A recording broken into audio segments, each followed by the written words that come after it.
ფოთის ნომერ 70-ე საოლქო საარჩევნო ადმინისტრაცია აქტიურად აგრძელებს სამზადის 4 ოქტომბრის თვითმმართველობის არჩევნებისთვის. ყველა დოკუმენტაცია თუ მასალა ამ დროისთვის ადგილზეა და 3 ოქტომბერს ის შეუფერხებლად მიეწოდებათ საარჩევნო უბნებს. დეტალურად ფოთის ნომერ 70-ე საოლქო საარჩევნო კომისიის თავმჯდომარე სალომე როდონაია გვესაუბრება. 2025 წლის 4 ოქტომბერს იმართება ადგილობრივი თვითმმართველობის არჩევნები და ამ არჩევნებზე ამორჩეველი ირჩევს როგორც ქალაქის მერს, პარტიას, ასევე მაჟორიტარ კანდიდატს.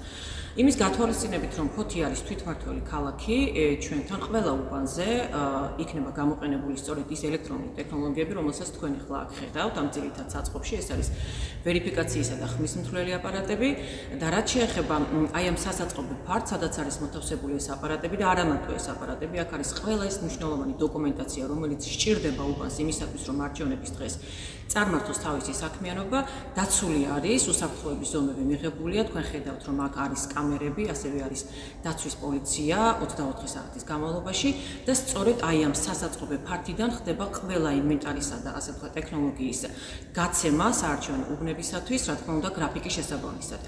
ჩვენ უკვე პირველი ეტაპი, ასე ვთქვათ, აი ამ ჩვენი ტექნოლოგიის გარდა, ეს არის ყუთები, ძირითადი ყუთები თავისი თავსახურით, გადასატანი ყუთები და რამოდენიმე ასე ვთქვათ კიდევ ინვენტარი უკვე დავარიგეთ საარჩევნო უბნებზე, მივაწოდეთ უკვე საარჩევნო უბანს, ხოლო რაც შეეხება არჩევნების წინა დღეს და ეს არის 3 ოქტომბერი, ინდივიდუალური მანქანებით მოახდენენ უბნები აი ამ ინვენტარის წაღებას, რასაც ახლა თქვენ აქ ხედავთ. აქ არის ძირითადად ვერიფიკაციის აპარატები, პლანშეტური კომპიუტერი, ბიულეტენები და ყველა მნიშვნელოვანი დოკუმენტაცია, რომელიც მათ სჭირდებათ, რა თქმა უნდა, არჩევნების დღისათვის.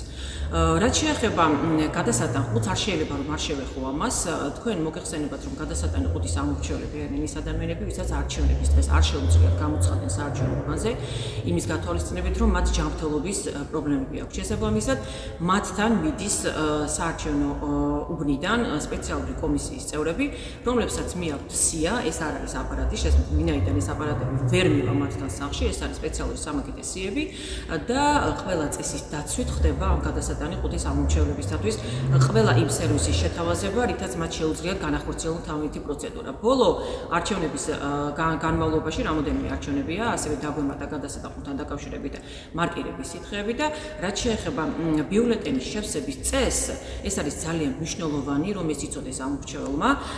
მე აქ ხელში მიჭირავს ბიულეტენი, ეს არის რა თქმა უნდა სატრენინგო ვერსია, როგორც ბიულეტენი, ასევე ჩარჩო კონვერტი და ჩვენი მნიშვნელოვანი, ასე ვთქვათ, რეგისტრატორების როლი არის ის, რომ აი ესეთი სახის ბიულეტენი, რომელიც მათ მიუვათ, ასე ვთქვათ, დახვდებათ საარჩევნო უბანზე, აუცილებელია, რომ მათ გააფერადონ აი ეს საცდელი წრე, რომელსაც ახლა თქვენ აქ ხედავთ, ამ საცდელი წრის გაფერადების შემთხვევაში რეგისტრატორი ეუბნება მათ, რომ როგორც გააფერადა აი ეს საცდელი წრე, ანალოგიურად უნდა გააფერადოს სამივე სვეტში. ჩვენ გვაქვს ამ ეტაპზე 3 სვეტიანი ბიულეტენი, უნდა გააფერადოს როგორც ერთ სვეტში, ასევე მეორე და მესამე სვეტში თითო სუბიექტის წინ არსებული წრე. რა თქმა უნდა, ეს უნდა მოათავსოს შემდეგ აი ეს ჩარჩო კონვერტში და ამ ჩარჩო კონვერტის შემდეგ თუ კი საარჩევნო უბანზე იმყოფება ამორჩეველი, რა თქმა უნდა მოათავსოს ხმისმთვლელ აპარატში, მაგრამ გადასატან ყუთის შემთხვევაში ეს სპეციალური ლითონებით იკვრება და ვარდება გადასატან ყუთში. ეს არის კიდევ ერთი გარანტია იმისი, რომ ფარულობა იქნება დაცული, რადგან ეს იქნება სპეციალური შემკვრელებით, ასე ვთქვათ, დაცული და რა თქმა უნდა ამორჩეველიც დარწმუნებული იქნება, რომ მისი ხმა არის ფარული. ეხლა რაც შეეხება საარჩევნო კამპანიას, უკვე 2 წელზე მეტია საარჩევნო ადმინისტრაცია ახორციელებს საარჩევნო კამპანიას სწორედ ამ ტექნოლოგიებთან დაკავშირებით, ასევე ამ ბიულეტენების შევსებასთან დაკავშირებით და ჩვენ მთელი საქართველოს მასშტაბით ვიყავით ყველგან.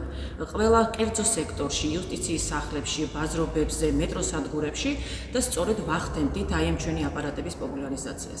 ამიტომ ამ ყველაფრის გათვალისწინებით ვიმედოვნებთ, რომ 4 ოქტომბერს ამორჩეველი იაქტიურებს გამოცხადდება საარჩევნო უბანზე და ჩვენის მხრივ საარჩევნო ადმინისტრაცია მზად არის იმისათვის, რომ უბანზე მოსულ ამორჩეველს დახვდება კვალიფიციური კადრი, იქიდან გამომდინარე, რომ მათ გაიარეს რამოდენიმე ეტაპიანი ტრენინგები, ზუსტად იციან ყველა პროცედურა და გაუწევენ სრულ მომსახურებას ამორჩეველს და ამორჩეველიც შესაბამისად ყველა წესის დაცვით მისცემს ხმას საარჩევნო უბანზე, ისევ და ისევ ვიმეორებ ამ ტექნოლოგიების გამოყენებით. აღსანიშნავია, რომ ფოთიდან სულ 4 პოლიტიკური პარტია მიიღებს არჩევნებში მონაწილეობას. ესენია ქართული ოცნება, გახარია საქართველოსთვის, ძლიერი საქართველო, ლელო და კონსერვატორები საქართველოსთვის. ფოთის მერობისთვის მხოლოდ ერთი კანდიდატი ქართული ოცნებიდან ბექა ვაჭარაძე იქნება.